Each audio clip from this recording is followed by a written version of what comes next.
Okay, we are looking at track number 3. This is another regular 12-bar blues, a bit funky in the key of B. And we're going to be using 3 chords here and a little riff at the end. We're going to be using B7. Okay, just think of the A7 or the G7 or the ones that we've used moved up. It's that shape, you know it. To the E7.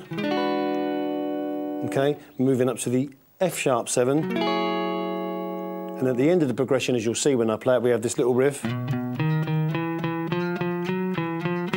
which goes 7 on the low E, then we play 6 on the A to 7 on the A, to 8 on the A, finishing on 9 on the A, and then we go chromatically from 7 to 9 on the A. So the riff's going to sound like this.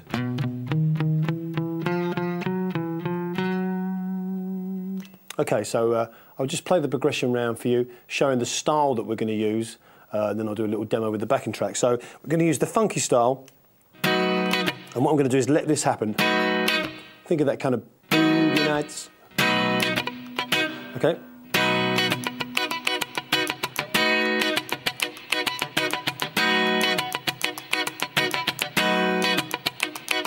Now, if you notice, as I'm making the notes come out by letting my fingers press onto the guitar as opposed to them just resting above and muting. And I try and keep it as short as I can. I mean, obviously that's supposed to be long.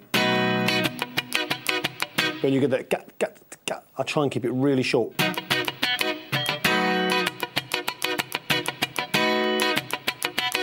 So it's as short as the hi-hat. The drum, if the drum's going boom, like that, I will try and make that the same.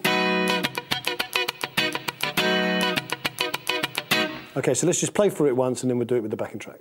2, 3, 4. So 4 bars on B, 4th bar coming up, 2 bars on E, 2 bars on B, bar on F sharp, bar on E, and now riff.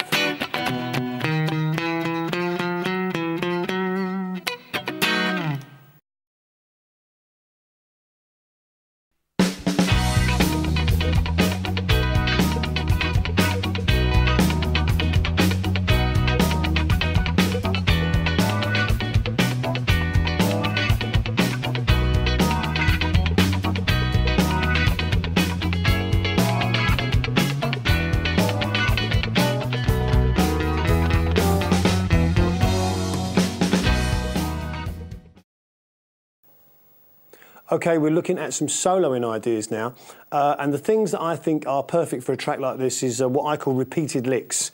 So you'll pick a lick and you'll kind of keep going around it, and I'll give you a very basic one just to start with. The one I would use is like this, hammering from the 7 to the 9 on the B and then catching that 7 on the high E string, so it'll sound like this. And you can also do a faster version of it.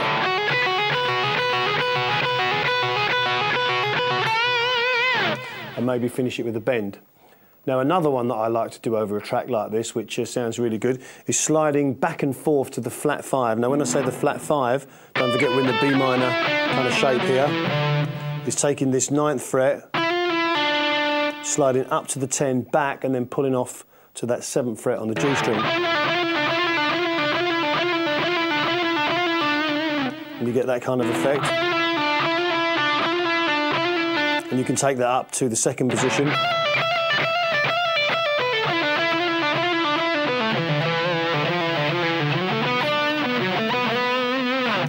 Okay, another type of repeated lick I would use here would be like something like this, which is playing 7th fret on the high E string and then pulling off from 10 to 7 on the B.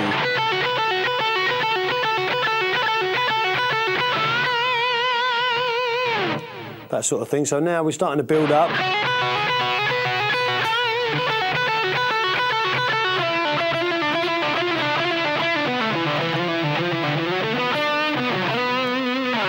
Another one I would use would be a typical kind of Slash, you know, from Guns N' Roses type lick. So we're bending up this 10 to 12 on the B, catching this 7 on the high E, and then pulling off from 10 to 7 on the B.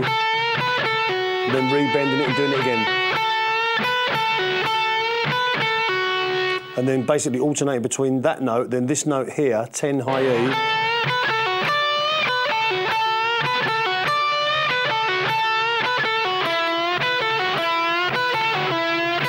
Okay, so the lick will also always be that bend, and then once you've done that pull off from the 10 to the 7, you choose one of the other two notes.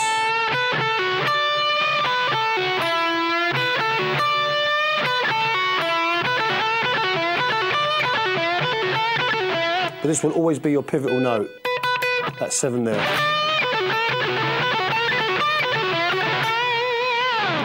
Okay, so we've got a few to play with there. Let's do a little solo with the backing track, see if we can make it sound good.